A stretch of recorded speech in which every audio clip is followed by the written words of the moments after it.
The Champions League group stages finally came out today.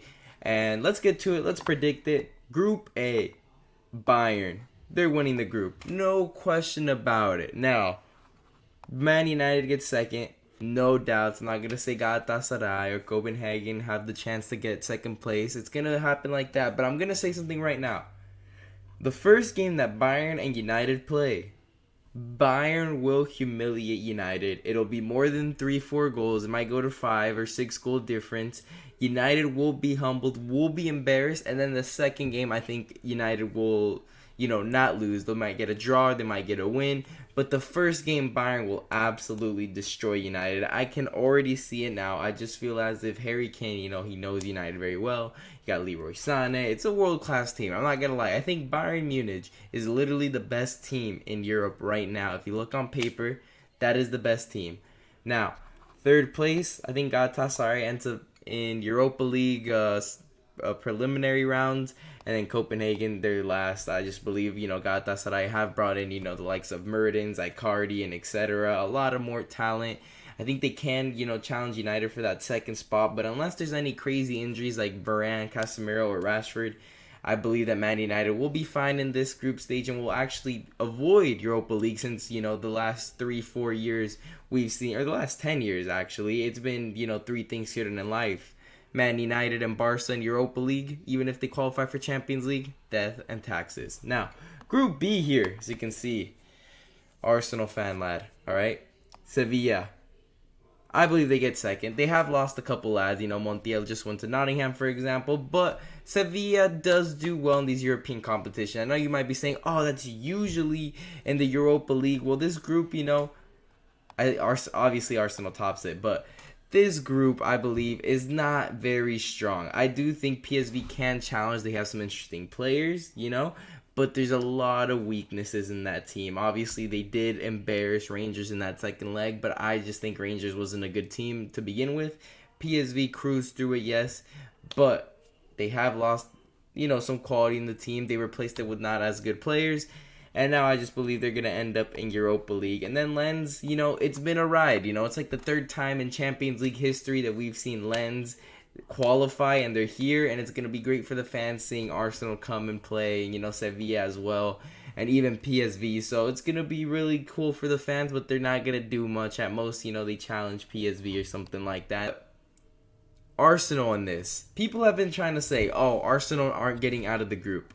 The thing about Arsenal is that you could see everybody's replies, right? Just for the people that are probably going to hate or anything, but Arsenal, this is a Europa League group quality. That's what everyone's been saying, and if you really keep into consideration, this is true. Sevilla has been in Europa League. PSV literally played Arsenal last year in the Europa League. Lens, third time in qualification in history that we see them in Champions League. So now Arsenal here are the team to beat in this group, and I believe they will get through smoothly. They will teach teams how to beat Sevilla. This is in the Europa League. They don't go absolutely crazy as much, but I do think they will get out of the group stage. But Arsenal, I could guarantee they top the group. Everybody's saying, oh, the Europa League group for a team like that to make them comfortable. Well, you can tell right there that it was a very favorable draw. As a fan, I can say that I was only really looking to avoid Bayern. I would have, taken PSG, Barca, any of those. But, this is how I believe the group will go. I think Arsenal will win 5 out of the games, and I think they might lose or draw 1. But, Sevilla, PSV will fight it out, and they will be dropping points each. And then Lens, maybe they get one win. That's what I'm thinking. But this leads us to the next group. Napoli here is going to get second. Real Madrid first.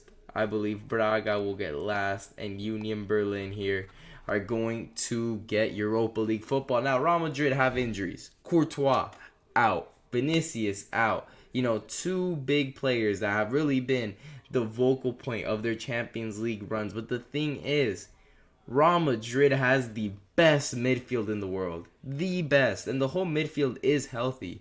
They have Valverde. That diamond of Valverde, Camavinga, Tuanemi, and Jude Bellingham is the best in the world. I cannot argue with anyone on that. That is the best midfield. And I just think When I look at Napoli, they did lose Kim Min-jae, and I believe that midfield right there is just going to expose the defense. There's no leader. There's no leader by example like Kim Min-jae was, and that's really going to hurt, Napoli this year. And I do believe they have an incredible attack, with Osimhen, and they have the lad from Georgia, Chucky Lozano, Lobotka. But the thing is, the midfield is where you win and lose these matches, and Real Madrid just have the best one. And I believe that's really going to save them from, possibly having a bad season, even with, Vinicius and Courtois, who you could really argue were the two most important players last year. So it's going to be very interesting how they cope. They obviously brought in Kepa as a loan, and I believe, they have Brahim, who was loaned out many years, and finally he has an opportunity. They did also bring in Joselu. There's a lot of options for Real Madrid. You could always put Valverde on the wing, or, the classic Camavinga. But, I'm going to tell you this right now. Real Madrid will still go far, at least quarterfinals. If they do have a setback, it won't be too bad. I understand this is Carlo Ancelotti's most last year. He's going to go to Brazil. But the thing is, Real Madrid have that Champions League DNA, and Jude Bellingham has hit the ground running. If £100 million, signing was to be, the performance you want straight into his debut, that's Jude Bellingham, mate. He's had 3 goals and 4 assists, I believe.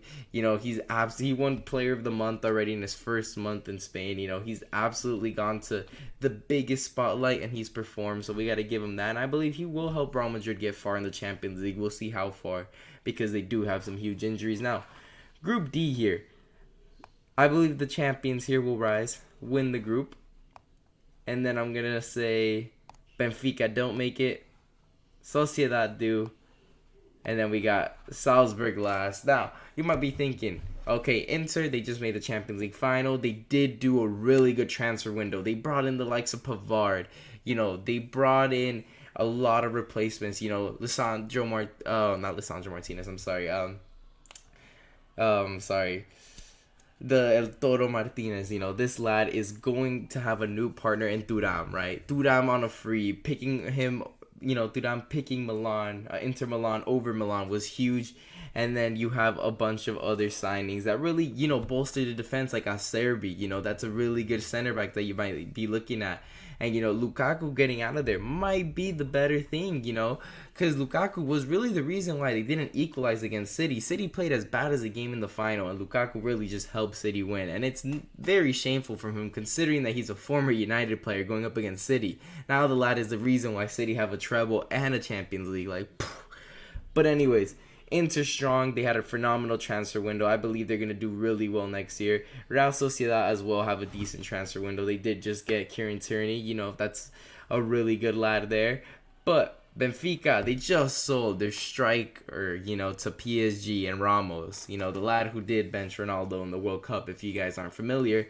And I just think they always have that drop-off. Whenever a team like Benfica, which I believe is one of the teams in the world that do, provided the bigger teams, with big players, like recently there's the Joao Felix, over 100 million, Enzo Fernandez, over 100 million, now Ramos to PSG, not 100 million, but close. So you typically when like this, Benfica, where I categorize them in the ways of creating talent with like Dortmund and Ajax, 2-3 phenomenal teams, Monaco, who make young talent, big, and then they sell them for a profit. Those are the teams that you look at, and I believe every time they have their little, selling spree, how Ajax had it recently, there's a drop-off, And, Ajax had it last year where they had their drop-off. Maybe this year they challenged for the league, Feyenoord took advantage of that, and look at that, they're Champions League, and they got pot 1, and they got a decent group, a good chance of getting out of it. But I think Benfica has their drop-off. This is also a risk. I was saying they're going to get 4th, but I think they still stay with Europa League. There's still some quality in the team. Let's not lie here. Let's not be too harsh. But I think Real Sociedad does do well.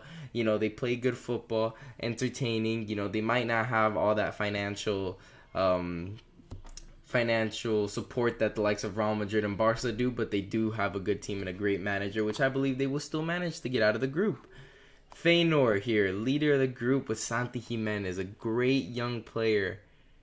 I'm going to say they do make it out. 2nd place. And then Atletico Madrid, I believe they're looking tough this year. Lazio fails to make it.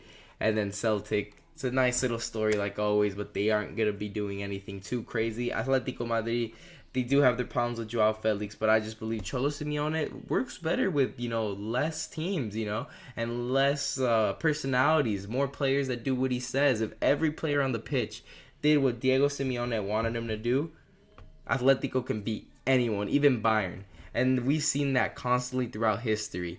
Atletico Madrid going into Bayern and beating them, and then that leads them into the final. You know what I'm saying? Beating Barca, the MSN. They stopped the MSN from going to some Champions League finals, and of stopping them from having as much success as many people hype them up to have. Because at the end of the day, that greatest trio of all time only had one Champions League, and that has to do a lot with Atletico Madrid and Diego Simeone.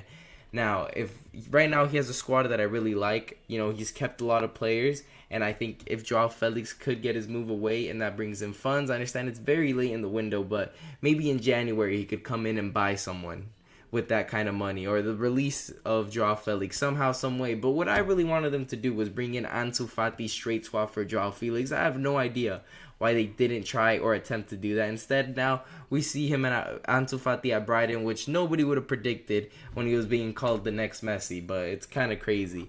But yeah, Feyenoord, I do like how they play. They're a decent team. I believe it's going to be them or Lazio getting that second place. I think Atletico's set at first, and it's going to be a real big battle between Feyenoord and Lazio there.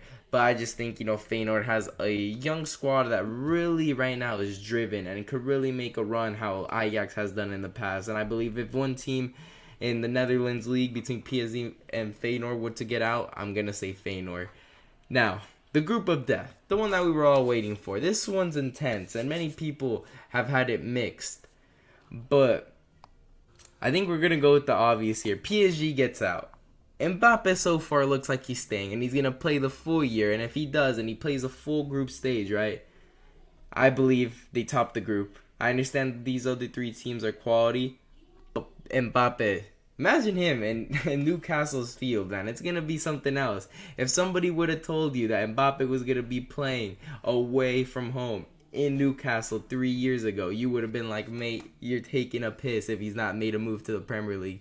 But it's kind of crazy, and I do believe Newcastle go to Europa League. I'm sorry, the depth is not there. I'm sorry to say it. I believe, if Tonali and Bruno Guimaraes, play every single group stage match and stay healthy, I do believe they can go far. But I don't think it's going to happen. I'm sorry. I think they're going to be too reliant. Obviously, Newcastle, it's a tough place to play, and I don't think they're going to get last in the group. But the thing with Newcastle is there's no experience with most of the squad. Like, most of the squad has not played Champions League matches. And right now, you're not going to have any day off where you're going to be playing, maybe Salzburg away from home, Lens away from home, a easier team, young boys. It's a lot more complicated, when you're going to be playing a class opposition, whatever Champions League match. I believe they're hungry, but I do believe experience is needed for these kinds of things, and some of these nights might become too big for them. As we saw, Liverpool, Newcastle recently. Liverpool goes to 10 men. Newcastle's winning 1-0. And 2 moments from Liverpool, boom, they turn it around. Now, AC Milan just had a run in the Champions League, and if it wasn't for Rafael Leao's injury, I believe they would have gone to the final. But things happen. But I believe this year they get out of the group, and then Dortmund gets last place. I believe they failed to replace Jude Bellingham. And I know they brought in some youngsters, but those youngsters need time to develop. And not everyone is Jude Bellingham. I believe a couple years in, maybe they could replace him, but right now, it's a development process, and you can't really say that Dortmund has enough quality in my eyes to get out of the group compared to the other teams. They got the most complicated one, and I don't believe they're going to have Europa League. They won't be getting out of the group, and I believe this is how it's going to go. It's simple. No hot take there. Newcastle's still hungry.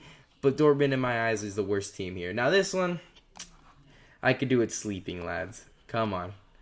There's no way this goes any other way. City got the easiest group like always, Like I said, there's 4 things now certain in life. City getting an easy group. Barca and United, the last 10 years failing to get out of the group stage of the Champions League and qualifying for Champions League. And death and taxes. And now, the next one... Simple as well, to be honest. Look at that. Barca for the first. I mean, they got an easy group. Not for the first time. Obviously, they've had easy groups in the past, but recently that they had the Inter Bayern. That's why they couldn't get out of the group. But yeah, if Xavi doesn't get out of this group, sack the lad. Sack him tomorrow. Jeez, if he cannot beat Shakhtar Donetsk and Royal Antwerp, I believe that's how you say it, the man should not have a job and be the manager of Barcelona. Efecto Xavi just in the mud if that happens. But I really do believe, City and Barca top the group. Porto and Leipzig are better than the other two teams by a mile, so they should be able to get second place. There's no surprises here. The two teams that you couldn't name a player unless you use Google are on the bottom, lads. Those are the teams that enjoy seeing Haaland come into the stadium. The fans like watching them, and it's a blessing from heaven if they end up scoring a goal. So if I were me being biased, I would love to see Royal Antwerp score 3 goals against Barca and beat them, but it's not gonna happen. It's the reality of things. So this is how it's gonna go. I'm basically spoiling it for you lads, but you're gonna see Bayern, Arsenal, Real Madrid, Inter, Atletico, PSG, City, and Barca all top their group, and then you're gonna see Man United, Sevilla, Napoli, Sociedad, Feyenoord, Milan, Leipzig, and Porto get second place. There's not much surprises. I believe the biggest surprise you could say is maybe Benfica not making it out of the group and Sociedad going through. Or you could even say Lazio and the Feyenoord one. A lot of people do fancy Lazio to get out of that. They had a fantastic season last year. They were challenging Napoli for a little bit for the league. But, transfers happen. You lose players, like a Serbi and Milinkovic-Savic. And I just believe those are two key pieces of the reason why you have so much success last year. And if you don't replace these guys with quality names and quality players, you're not going to be able to get through. And, Feyenoord has kept more players. They have this star that in the group stage of the Europa League was a top scorer at one point. And, you had the likes of Cristiano Ronaldo in the group stage at one point. So you got to look at that stuff and be like, this guy's going to take a step forward. He's going to be playing, with tougher oppositions, and you're going to see bigger teams like Man United and Arsenal that are in need of a striker, and they could look into him. Even, Atletico Madrid might get impressed by him. You never know. But anyways, make sure to leave a like and subscribe for more videos, and thank you guys for watching.